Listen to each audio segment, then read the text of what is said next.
I wrote a letter. I stared at this computer screen for over 30 minutes trying to write a letter for this day, and I just don't know what to say. Nothing I say will bring my daughter back. Your choice in this court will never bring her back. My daughter just turned 1 year old December 13th and was ripped away from me 4 days later. When I left my house for work that morning, my daughter was sitting in the living room floor playing with her Moana Barbie, smiling and laughing. I never thought that would be the last time I seen my daughter full of life. I left my house gone for less than an hour and received the worst call of my entire life. I'll never know the complete truth what happened from the time I walked out the door until the time she was unresponsive. The only truth I do know is Dennis Justice killed my daughter. What could she have done to make him so frustrated? I'll never know. I've been told multiple stories. I've been lied to, betrayed, broken, and most of all, left empty with a million unknown answers.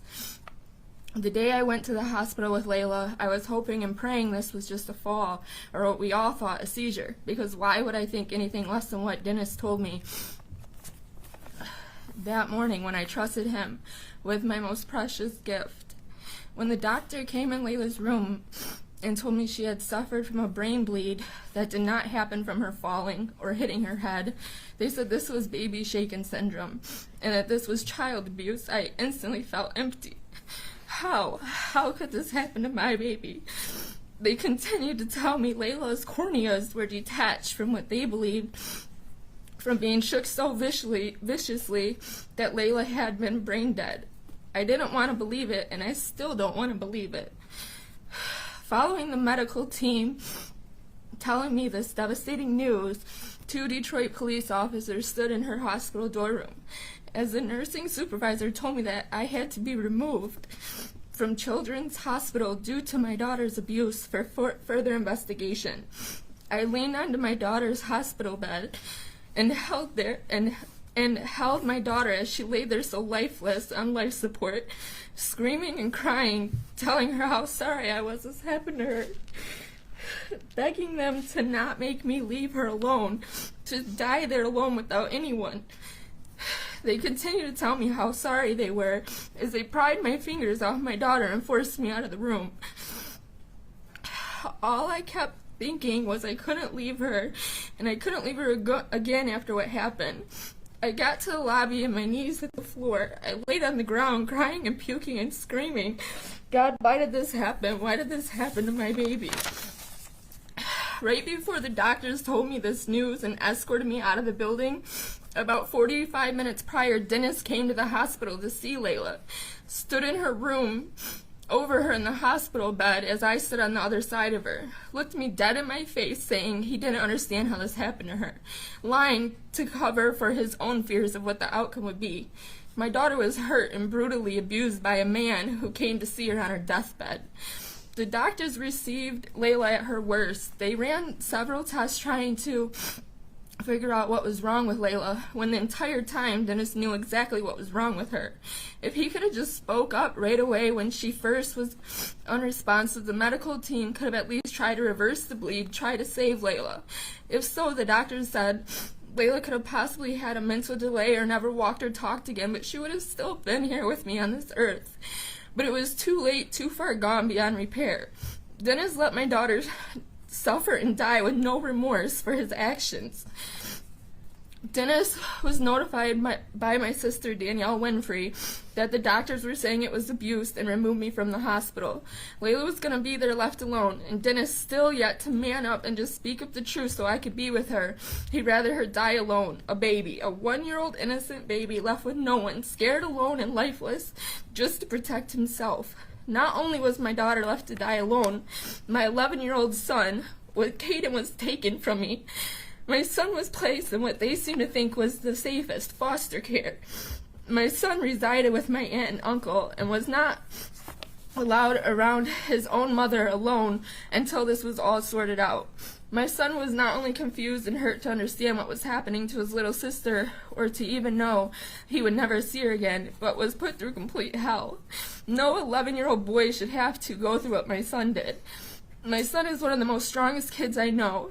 Caden knows his sister is in heaven. Caden knows she was hurt badly. Through all the news broadcasts and social media and family gossip, Caden knows who did this to her. What Caden doesn't know is Caden asked me why would Dennis hurt his sister? Imagine having no answers or words for your son who loved his sister dearly. Meanwhile, Dennis knew all that Caden was going through and still yet to speak up. The entire process of losing Layla has been the worst thing I've ever experienced in my entire life. I have been accused of killing my own daughter. I have been questioned. I have been a suspect. I have been blamed. I've had to sit in a room with wires all over my body taking a lie detector test. I've been embarrassed. I've had to look in the faces of people at my own job and explain myself 100 times, and each time never gets easier. I work at the hospital Layla was first transported to. Imagine going to work every day, sick to your stomach, and reminded of that day every time you walk through the building doors. I'm a nurse tech. I save lives. I don't take them. I made the choice to give the gift of life. I donated Layla's organs to children who was also on their deathbed.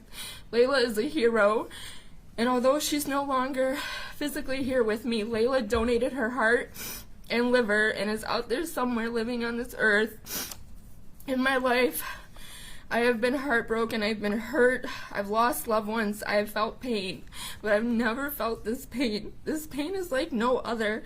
No one can tell me they know what I feel or it will get better in time, because it will never get better.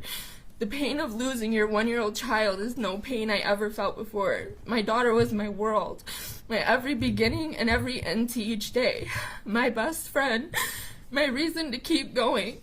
Most of all, she trusted me and believed I would keep her safe of all harm, and I failed her. I failed her as a mother. I have learned you cannot trust the closest to you, even family. Dennis was family, and I trusted him.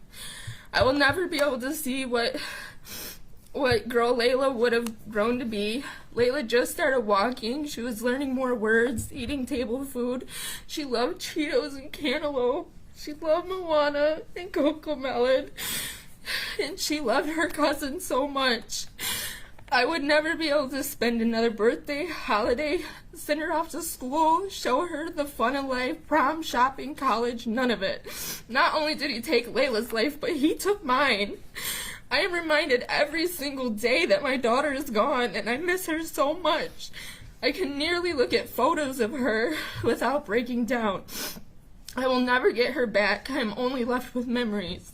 I have spread so much awareness for child abuse and justice for my daughter with the Justice for Layla movement all across the United States. I have thousands of supporters, but the only supporter I truly need is the court system to not fail us who have lost our babies to child abuse. Why should someone who murdered a baby, a 1-year-old helpless baby, go behind bars for less than 15 years? Dennis took my daughter's life before she even had a chance to live it. For him to do these few years everyone speaks of and be able to come back to his family and live his life like he never took mine from me is disgusting. My daughter will never be able to see her family again. Why should he see his? To give this man a short sentence only shows he can do it again, and I believe he will do it again. Dennis didn't sell drugs or transport another prostitute. He took an innocent baby's life, and he lied and covered it up to protect himself. I feel he has no remorse for what he has done. He still lies to me and his family, and he's still saying he did not murder Layla. Dennis doesn't want to go to trial because he is not protecting me from everything I will have to continue to go through, but because he's in fear of the amount of evidence that will come to surface and the fear of child abuse to be added to his charges, and in the fear of life without parole, which is the only thing he should be offered in this courtroom. I'm begging you to put yourself in my shoes. What if this was your baby or your child? No matter what happens in this courtroom today, I will continue to spread awareness for child abuse and continue to fight for justice for my daughter. Please just do what needs to be done and protect our children.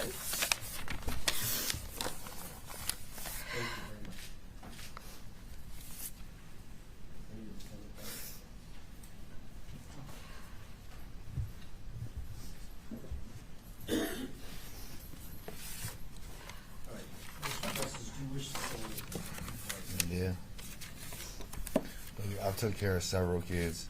I've never intentionally hurt no kid. And from what I was told, yeah, the rocket ship played a part in what happened to Layla, and I can never take back what happened to her. I can never apologize enough, but I understand the court has to do what they have to do. I just want Melissa to know that I never intended to hurt Layla whatsoever. I love that little girl. I gave up a full-time job working mornings to switch over to nights to be there to help out when I could. I would never hurt Layla on purpose, and I am deeply sorry that she passed away. Like, I sit in the cell, I cry. Like, there's been sleepless nights. Like, I just want you to know that I deeply apologize to the family with all my heart. And she's talking about not going to trial to protect myself. No, it was so that way she didn't have to go through the pain and suffering all over again of her having to go on the stand and talk. And well, how long? This was a dating relationship then with the victim's mother? it was. When did you meet the victim's mother? I've known her for a long time. My brother has a kid with her. Or my brother has a kid with her sister. Well, how long were you living there? I mean, look. About 6 months, Okay. if that. You go to prison in 2017 for transporting females to prostitution, carrying concealed weapons, felony firearm. You're discharged on parole in September 20. Is that correct? Yes, sir. So you got out of prison in September 20. On September 20. Did you then move in there? No. I stayed with my family in Southwest Detroit for a while. Ended up getting my own house. Then was staying in a hotel, and she offered that I could stay with her, which How often did you babysit the baby? maybe 2 or 3 days a week. But I'd be there with her and the baby all the time. Like, With your background, would you agree you're like the last person who should be babysitting anybody? I can't deny what you're saying. Like, I Now, understand. what your attorney said something about the grandmother was across the street? In the camper in the driveway. Okay, so the grandmother was there, not in the house. She was in a camper outside? Yeah. So I ran across the street. Okay, how about not hurting the child and putting the child in a room and going and telling the grandmother you can't handle it? I understand that, but I didn't purposely hurt her. Like, I really didn't. Like, She's dead. I understand that, but I really did not purposely With the hurt her. rocket ship stuff. Please, spare me. You get out of prison, and within a year you're living at somebody's house with little children, then babysitting. It's a disaster written all over it, which of course is what happened. You were charged with involuntary manslaughter, habitual third, or it says here third. Yes. Guidelines are 50 to 150 months. The recommendation from probation is 150 months to 360 months. That's what they're recommending. And so the court is going to follow the recommendation from probation and sends you to Michigan Department of Corrections for a period of 150 months to 360 months with 117 days served. Don't have any contact with the family of Layla Connors, either directly or within 500 feet of their school place or school or place of employment. $68 state cost, crime victim assistance $130, court costs $600, retained or court appointed. Retained, and it should be 124, not 117, sir. Okay, 124 days credit. Anything else? Nothing, Judge. All right. Okay.